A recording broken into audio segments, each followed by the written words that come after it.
Cool. So I'm going to share a thought from Psalm 94. So turn there if you can, in your phone, your Bible, whatever, doesn't matter.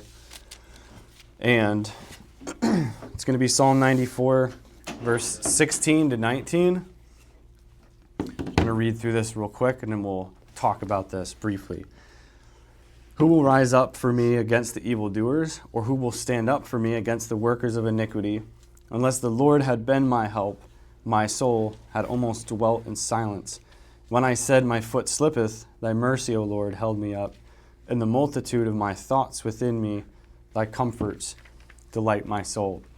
So a couple quick thoughts about that. This is a psalm for people who feel mentally and emotionally overloaded, surrounded by a multitude of thoughts, yet still held up by God. The part in verse 17, unless the Lord had been my help, my soul had almost dwelt in silence. Dwelt in silence is Hebrew poetic language for death or deep depression or complete emotional shutdown. The writer is saying, without God, I would have been destroyed internally. My soul would have shut down permanently.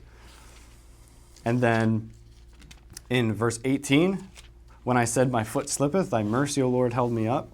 The writer saying, God, I told you I was slipping mentally, emotionally, spiritually. I was losing stability. I felt like I couldn't keep going. And essentially God says, I've got you. And then verse 19, in the multitude of my thoughts within me, thy comforts delight my soul. The phrase multitude of thoughts, that could be mental chaos, intrusive thoughts. That could be racing thoughts, anxiety, depression. The writer is essentially saying, when my mind was a storm, God comforted me in a way nothing else could. Thy comforts meaning God's presence, his peace, his truth, his direction. God didn't remove the storm, but he spoke comfort into the storm, and that comfort delighted his soul. So meaning for all of us here is when you feel like you're slipping, when you feel like your life's caving in, when you're struggling with anxiety and depression, like we all do at times because we're human, what do you run to? What is your hope in those times of weakness? And there's a lot of hope and meaning that people have, and people pursue many different things, but there's nothing like pursuing God in those deep, dark times, because he's the greatest form of meaning and hope and joy and all these things. You're never going to be fully satisfied. You're never going to have hope in trials of life if you don't go to God for those things. So that would be a very quick challenge as to all of us as we get into anxiety and depression. First and foremost, we need to look to God. I just thought this was interesting. This week I read this, and it's something that's been really helpful to me. My foot slippeth, thy mercy, O Lord, held me up. And so understanding that God is always there, and his goodness and mercy is always there, and we just need to run to him in these difficulties. He's going to give us more clarity, more peace of mind. He's going to give us wisdom. We just have to ask. We just have to run to him and also be obedient. When you ask God for help, listen to see what kind of help he is giving you. Listen to what kind of advice people are pouring into your life and things like that. Don't just ask God for things and then just forget about it. If you're asking God something, listen to what he might be telling you or saying back, if that makes sense.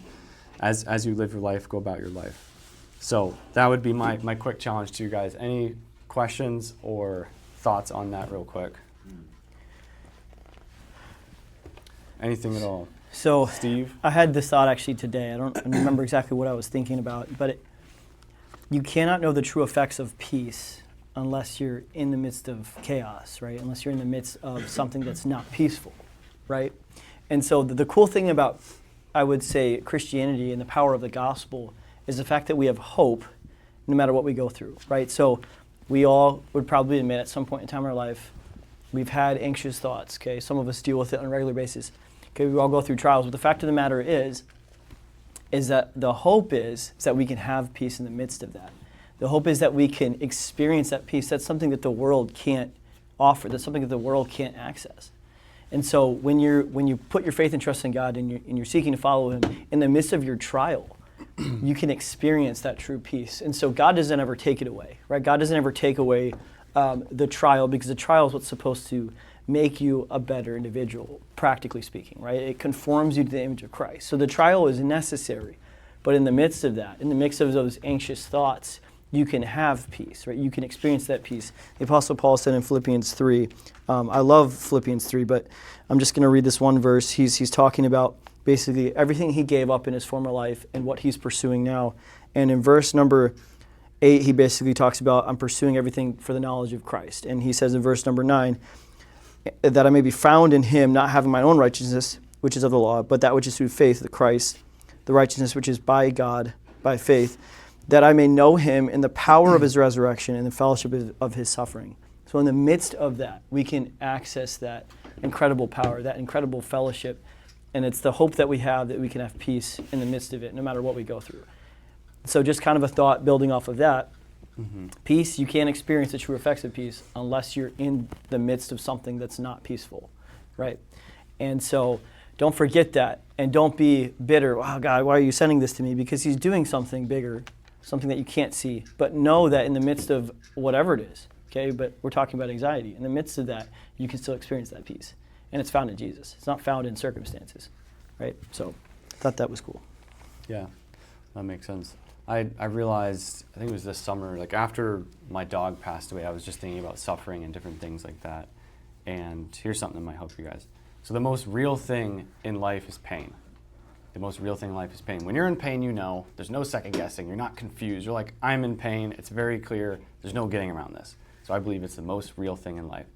Now, if you want to have the most real life, you want to have the utmost experience in life, you need to be willing to be in situations that are painful, that are difficult. Mm-hmm. And I'll say this too, when it comes to pain, discomfort, suffering, all of that, if you have more of that, you can also have a deeper level of meaning. That's what I figured out. Like more, if you're able to do things that are going to be more difficult, that are going to be more painful, you're willing to embrace things that are painful and difficult, then you're also going to have more of a potential to have a meaningful life. Like if you think about a young child, very young child, low level of pain, like we were talking about today, VBS, 7th, 8th grade, peak life, right? No problems, everything's great.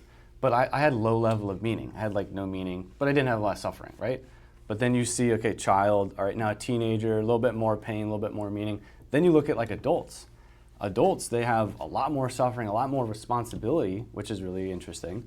You partake in more responsibility, you undergo, all right, I'm gonna carry this burden, I'm gonna carry this burden, right? You have more responsibility, so therefore you also have more of an experience at your fingertips to have a meaningful life.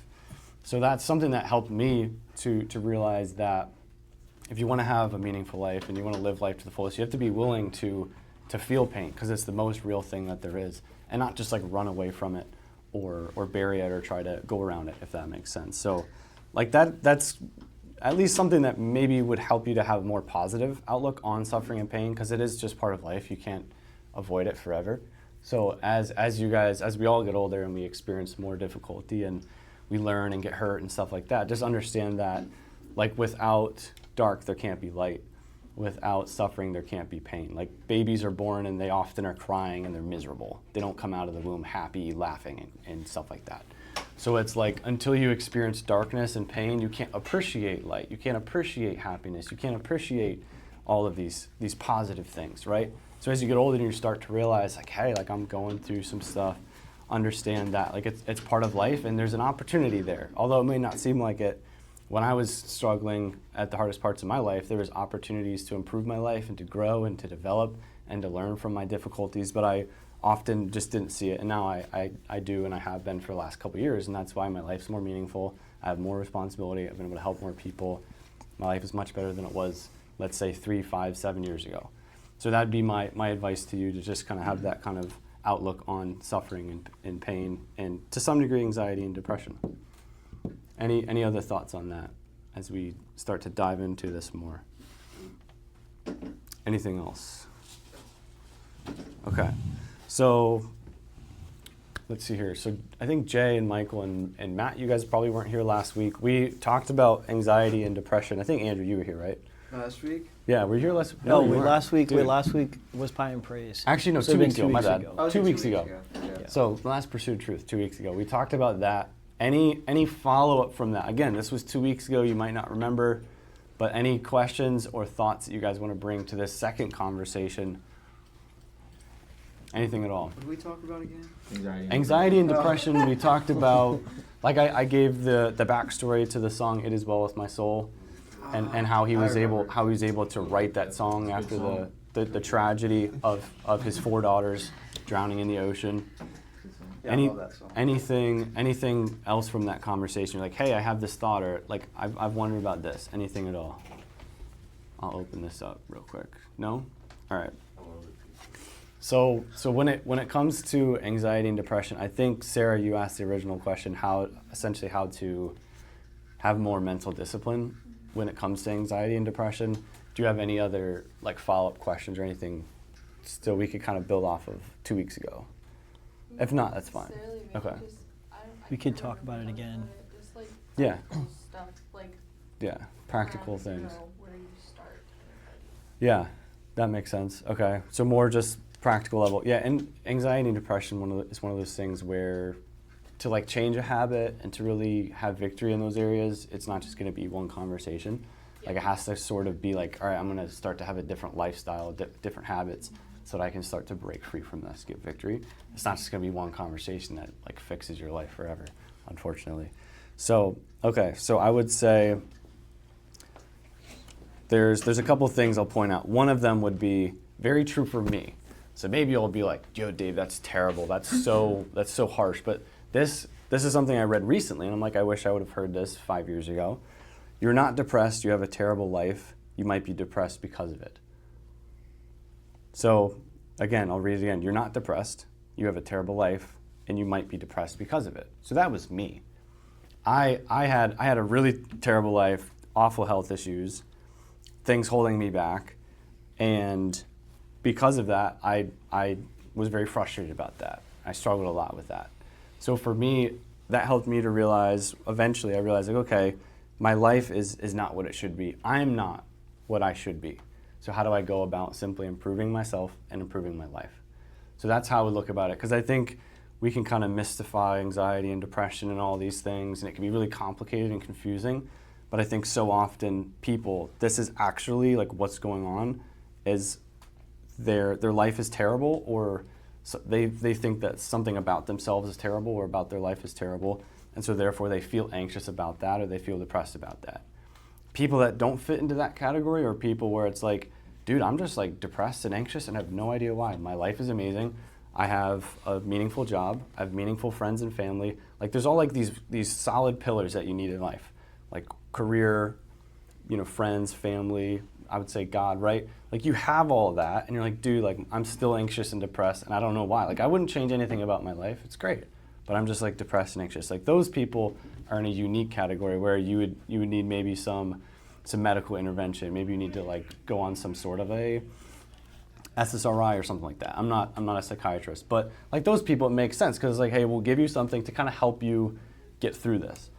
And then obviously people like that would need some spiritual intervention as well, and maybe counseling and things like that. But I think so often most people, from my experience, people I've talked to that have negative emotion, it's because something about themselves or their life is insufficient and they know it. And so they're really bothered by that. So does that make sense to everybody? Is that pretty clear? Would you say that I'm like wildly off, or would you say that like in your experience you would say, yeah, I would say most people their life just sucks, or they feel a certain way about themselves? Yeah. Would you say that's accurate? Not necessarily the way your life is, but the way you're thinking about Yeah. what your life is. Your perception of your life. Yeah. Yeah. Yeah, because your life perception's a could be big great, but thing. if you're just focusing on the negative parts Yeah. of your life, then Right. So Then what you about gotta- those people, right? So we're kind of building on a foundation. Tim, did you have something I else was to gonna say? say you just gotta learn to replace like what triggers that with Yeah. something more Yeah. like uplifting. Uplifting, meaningful. So this is interesting. Okay, so let's imagine this entire room. We're in this room. We're all anxious and depressed, like severely anxious and depressed right now at 7:45 on a Wednesday. We're all struggling with this, with just different things, but it's real. Like we really do feel this. And then all of a sudden we realize, hey, this building is on fire. Like we see fire out of the windows. There's fire coming out of this wall. There's fire coming out of this wall. The door's unlocked so we can get out. Are we anxious and depressed anymore about our life and what we were thinking about previously? No. Why? Because the church is burning down. But our life still sucks. But hold on. Like our life still sucks, right? Hypothetically, our life still sucks. We don't like who we are. So like, why are we not anxious and depressed? Because there's a bigger problem to focus on. Because we have a bigger problem. Oh. Okay, now here's the thing. So lock in, guys. So there's a bigger problem to solve. Now there's different types of problems. There's problems that you conflict on your own self, which are the best kinds, because it's think of it as responsibility. Like me starting a business, that's a problem. Like I'm going to start this business. I don't know anything. I don't know anybody, and I'm going to start this business and I'm going to make this work. That's me saying I want to take on a bigger responsibility. So I have bigger problems in that sense, right? That could also be, hey, I'm gonna upgrade my girlfriend or boyfriend. I'm gonna find a different partner because this person isn't working out. Upgrade is crazy. I need to upgrade to a better relationship, someone that's more God honoring, right? That could be a bigger problem. It's like, hey, I need to like really improve myself, and I need to be the kind of man that's gonna attract this kind of a woman, and I need to like just be careful how I talk, whatever, right? That's a bigger problem. But there's also other problems, which would be like problems that you don't necessarily undertake responsibility, where it's like with me, health problem, or you have some kind of issue with like family, like y'all's dad, like crazy. You didn't do anything about that. You didn't do anything about that. But it's a problem that you just couldn't help, right? You could have a health issue, like I said. You could have like, okay, like your car explodes, like that'd be a problem. So ideally, I think it would be good for people to get in the frame of mind like, okay, I need bigger problems because I'm worrying about myself, and there's only one reason why you're suffering, and that's because you're focused on yourself in some way. Like if you were unable to think about yourself and your problems, like you couldn't suffer. But because we all have consciousness and we can think about our problems, then like we have capability to suffer. So if we stop focusing as much on ourselves and our circumstances rather, like all the difficult things that are frustrating us, the things that we can't control. If we did that less, and we focused on undertaking more responsibility and finding bigger problems to solve, then what's going to happen? It's literally the same scenario that I just laid out here, where we're in this room, anxious and depressed, and then the building's on fire, and we have to worry about the bigger problem. Because that's my life. This is my life. This is my story. That happened to me. Maybe it won't happen to you, but I would at least try it. And I think that so many people are ungrateful and discontent because they don't have very big problems. Like their problem is like, I wasn't happy today, or someone said something mean, and I'm like, dude, like I mean that's fine. Like if that's the biggest thing you're struggling with, then okay, I get it. The worst thing that's ever happened to you is the worst thing that's ever happened to you. But for me, like I've noticed like I don't get thrown as much by things. I don't get down as much by things because I have really big things that I'm chasing after. I have bigger problems to solve. I have bigger things I'm chasing after. So therefore, negative emotion has gone wildly down. I still have it, but it's like the dial's turned down, so I can still live my life. I can still help people. I'm still effective in the world without this negative emotion being a weight that's just dragging me down all the time. So does that make sense? Does that help you kind of get the picture? Starting to build? Okay, cool. Any questions or follow-up comments on all of that? I do have one actually. Go for it. I can't speak on everyone's personal experience, but from my personal experience, even for the people who they don't know why they're depressed or anxious, there's usually something that's underlying as well that you really have to kind of work through first. Yeah. And from my own experience, it's usually something not being fulfilled, like a need not being met, whether that's spiritual or like in your relationships. Like it can seem fine on the surface, but you don't really understand why. You really have to kind of look at your life and see what might be missing. It's kind of like if there's a small hole in a tire. Obviously, there's going to be some air that's leaking out, but it's going to take a lot of introspect to really find what that is. But that's not everyone's case, because some people know, but a lot of people don't. Yeah. Well, I think to your point though, like we all don't know a lot of things. Like I can sit here and I can like say all these things and like I'm pretty confident in like my story and what I've been through, what's worked for me, but I still only know like a tiny bit compared to what God knows, right? So like infinite knowledge of the universe, God, like so much more than everything I know. So like there's always more that you can know about yourself. There's always more that you can know about the world around you. And that's kind of a cool thing because you can always go on that journey of understanding who you are and more importantly, who do you want to be? what version of yourself would you like to create today, this week, this month, this year, the next decade, right? So like to me, that's really cool. I found that journey is exciting. I like it. I enjoy it. I'm always busy because like there's this disparity between who I am and who I want to be, and being on that journey of trying to kind of close that gap is cool. It's fun. There's a lot that goes into that, but I think you all get what I'm saying. I think a lot of people can give up a little too easily. Like, I think people have more than they think. Not to say that like meds are bad, because I think a lot of people can use those because it's really useful. Yeah. But if you're not doing anything about your life, you're just kind of sitting there Popping complaining pills, about like, your life, yeah. not actively trying to improve your situation, and you just go take meds. I mean, that's just like a Band-Aid, right? Yeah. Well, even imagine this. Like imagine I could make you. Let's say you have a terrible life, and who you want to be is not who you are. Like it's very clear. And I give you something that just kind of takes the feelings away, the emotion away, but you still know you have a terrible life. You still know that you're not who you're supposed to be. So are you anxious and depressed? No. But your life still is not meaningful. Your problems are still not solved.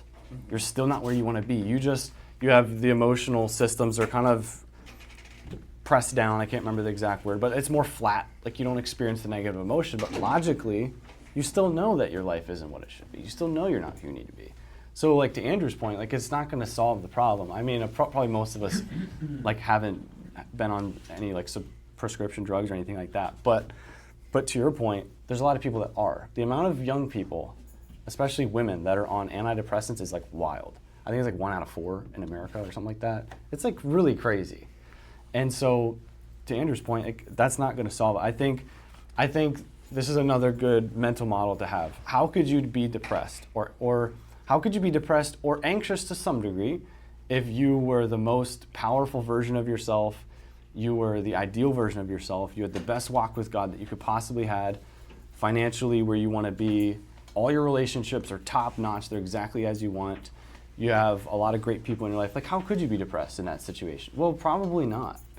So then the idea would be, all right, focus on becoming that person. And so that to me resonates with me, because anytime I've had negative emotions, because I know a lot of times there's things I should be doing and I'm not doing them. I should be working harder. I should be nicer to my parents. I should be more loving to my family and friends. I should like real talk. I should come to church and like care more about people, but I'm not. Right? So it was like all these things I knew I should be doing and I wasn't doing them. So like obviously when I come to church, how am I going to feel? I was anxious and I just like stuck my head down, didn't really talk to people, and it was like kind of weird. And I hated it. I used to hate church. But again, it was all focused on myself, and it wasn't until I started doing some of these things that I knew I needed to do that God was like pointing at for probably a while, then things started to improve. And then one last thing to kind of help you to think through, all right, what is insufficient about my life and myself would be thinking, what are you afraid to feel? Like, this is a question that I've heard people often ask, people that are trying to figure things out. Is there something that you're afraid to feel, and then thinking through what that is and why? To Andrew's point, like how do you start to uncover what is making you anxious and depressed, and what isn't so good about yourself in life? Yes, yeah. I have just a couple quick thoughts. So the first one is based off what he said. I think that you need to learn how to think a little bit deeper. Okay, maybe you're someone who naturally thinks deep. You're a little bit more introspective. Maybe you're not. Maybe you're someone that just usually sees the surface level at face value. What I would encourage you to do is when you start feeling depressed, when you start feeling anxious, when you start feeling those emotions, ask yourself questions. Okay, that's basically what he's saying. Start asking yourself questions. Okay, force yourself to understand what's going on. Okay, so why am I feeling this way? What do I want? What do I not want? Which is basically what he said. Okay, why is this happening to me? And then off of that, okay, then what can I do? Right, you're going to find that initial step. Okay, so learn to think a little bit deeper. Don't go super introspective, okay? But start, and again, maybe you already do this, but if you don't, start asking yourself questions. That's going to really help. Why do I feel this way, right? Start with that. Why am I feeling this way, okay? So start with that, okay? The second thought is escaping me. No worries. So I'm going to move to my third thought real quick, okay? I'm going to give you a little bit of I'll tell you a story, what happened with me. So something that I struggle with anxiety is actually not being able to see the future very well. Okay, so sometimes like I'm like, hey, like I have a choice to make, and I'm not sure what choice to make because I'm not sure what outcome I'm gonna receive from this choice, right? So sometimes I worry about the future. Okay, so I told David this week this is something that happened to me, and what it is I was too worried about the outcome, right? So learning to be more outcome independent. In other words, you're not as concerned about the outcome as you are about the process, right? So I'm going to give you a story. So we just had Thanksgiving, and I was planning about a couple of weeks up until Thanksgiving to cook the turkey, okay? And I hadn't ever cooked a turkey, but I had a really good recipe. I had a really good plan. I was going to smoke it in the smoker, and I was like super pumped about it, okay? So it came to like the day before though, and I was going to start getting stuff for it and supplies. And there was a couple people who were like, hey, like my parents were like, hey, like maybe you just shouldn't, just because it's going to take a while to do. It took like 6 or 7 hours, right, to smoke. And I stayed up all night, okay? And they knew this going into it, like, hey, maybe you shouldn't do that. Like maybe it's just going to be a lot of work. You're going to stay up all night. And they were, good intentions. But I started thinking about it. I was like, man, I don't know. Like, should I do it? Should I not do it? And I was going back and forth for a little while. And I started like feeling like really like weird about it. Like, like I really want to, but what do I, And so I sat myself down, I thought through some of the pros and cons, okay? I asked myself, okay, so like why should I do this? Why shouldn't I do this? And I focused not so much on the outcome and how the turkey would turn out and if it would be a good thing or not. I focused on, okay, what process would be, what could I get the most out of which process? Not doing something or doing something, right? And I thought about that deeply, okay? I ended up doing it and it ended up turning out very well. I did have to stay up. That was, part of the process, right? Okay. But what I did is I had to break it down a little bit and I had to tell myself, okay, I can do this and these are the pros, these are the cons, okay? But I focused on the process. I didn't focus on the outcome. Like whether or not the turkey turned out and all of that, I didn't think about that as much. I thought about the process versus saying, hey, if I don't do this, I'm just not going to do something, okay? And so it may look different for you. That's something that I think I struggle with, on a fairly often basis, just like with the future and stuff, and knowing like what option should I choose, right? What steps should I take? And so focus more so on the process as opposed to the product, right? The outcome. If you think, okay, what process is going to benefit me the most, or what am I going to get the most out of? You could think even spiritually, like what's going to bring me closer to God through a certain choice that I make. Does that make sense? You guys kind of tracking a little bit? Okay. I remember my other thought, and that is this. Again, it's not really tied with the thought I just gave, but it ties with the other thought, and that is when you start feeling anxious, depressed, all of that, the first thing that I've started doing is starting remembering, right? Going back, Numbers 11:1, the Bible says, and when the people complained, it displeased the Lord. Okay, they're in the middle of the wilderness wanderings. Okay, they've left Egypt, they're going to the promised land as God had told them, but it's not turning out as they want to. Like it's tough, it's rough, they don't have food, they don't have water, they have the Red Sea, they start complaining. But here's the thing, this is after the Red Sea, okay? This is now they're journeying in the desert. And it probably was honestly, just a few days, maybe a week or so after the Red Sea, and they're starting to complain, okay? What they needed to do is they needed to remember, God, where have you brought me? What have you done in my life? What are you doing? Because God is always doing something in your life, even if you don't see the big picture. Okay, so start off when you start feeling this way. I gave you the first thing, that's ask yourself why. Like start to understand, okay, what am I really dealing with? Ask yourself a couple different questions. But the most sure thing you can go to is what God has done in your life already. Where have you been? What have you been through?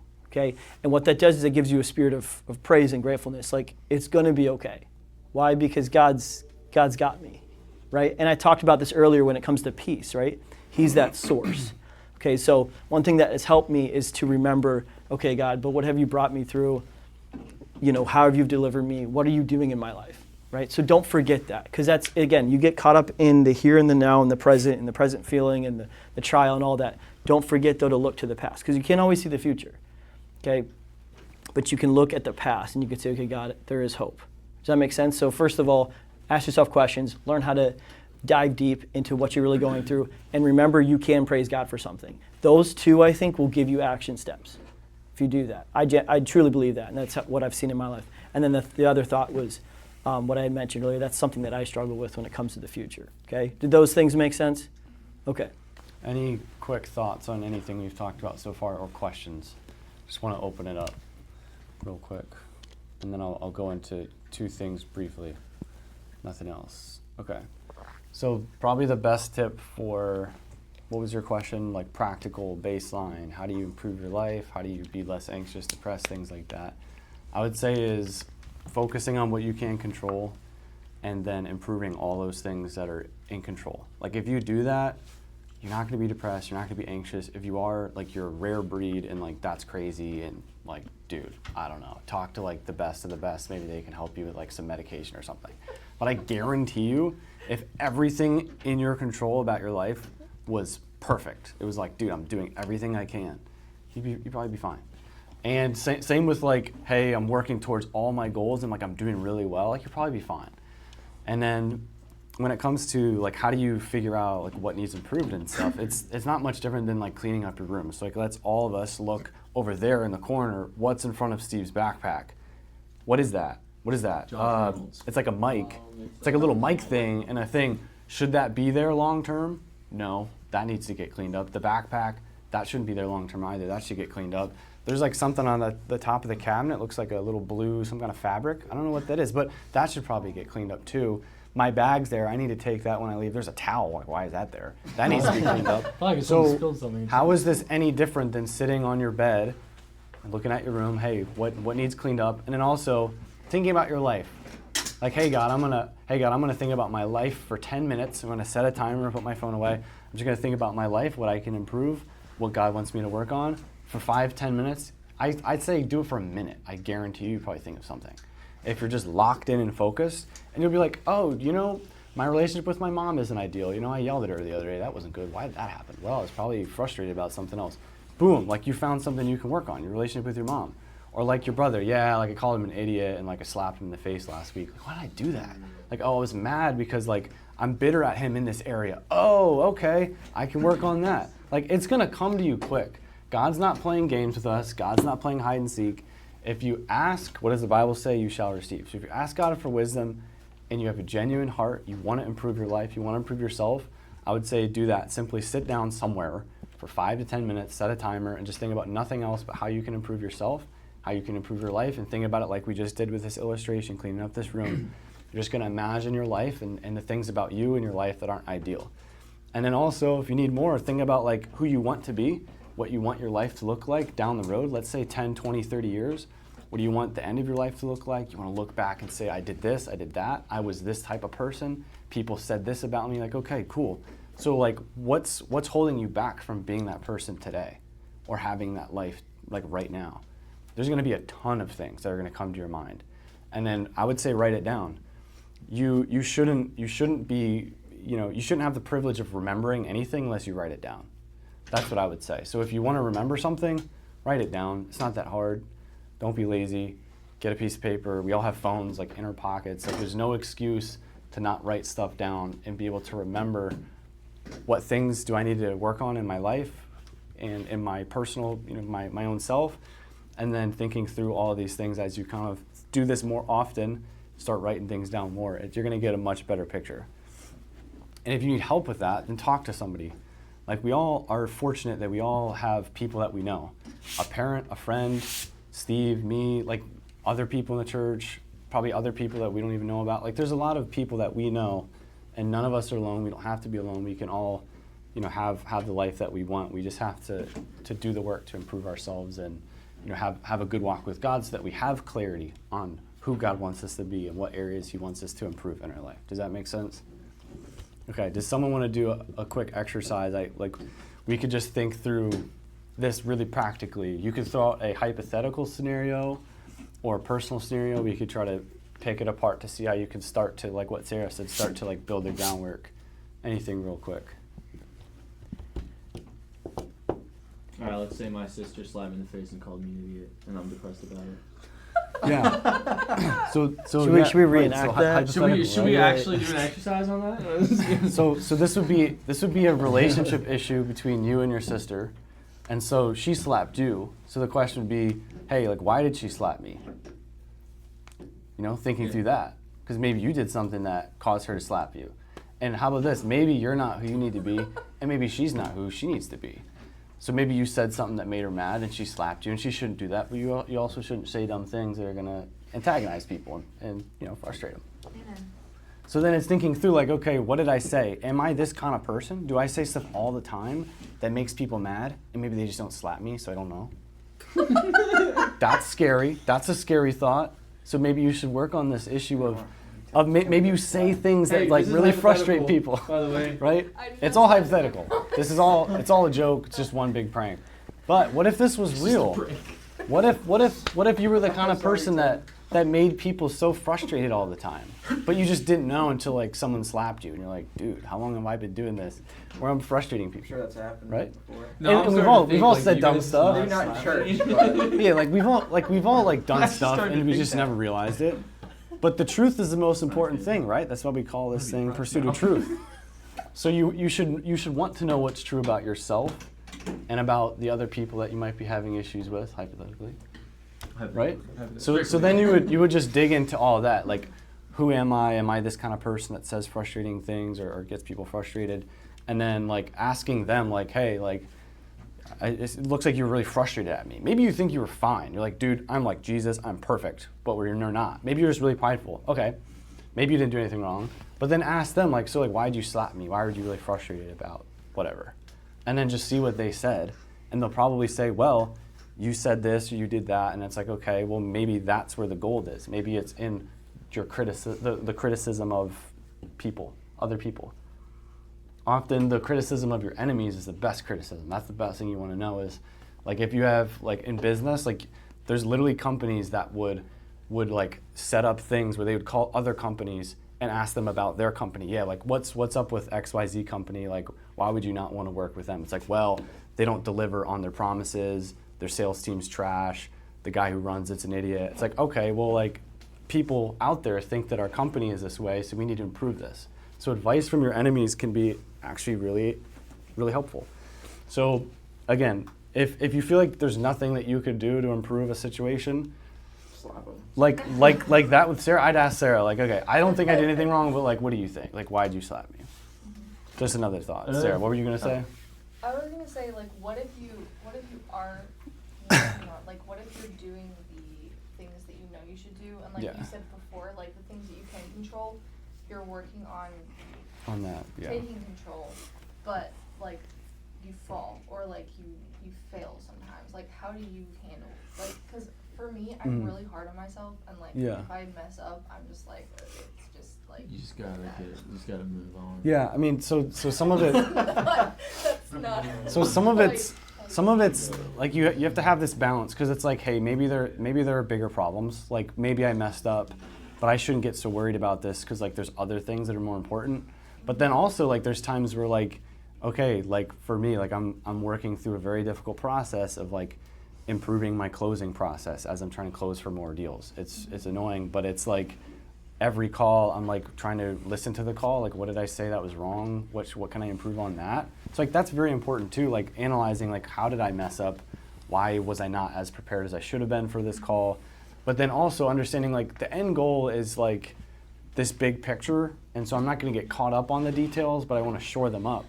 I want to make it less likely this happens again, but also understand that the goal isn't to just be prepared for a call. It's also like, it's bigger than that. Like, there's other things that I need to focus on, so not getting so caught up on the details, but you often need to figure out, like, okay, what happened here? Like, why did I fail?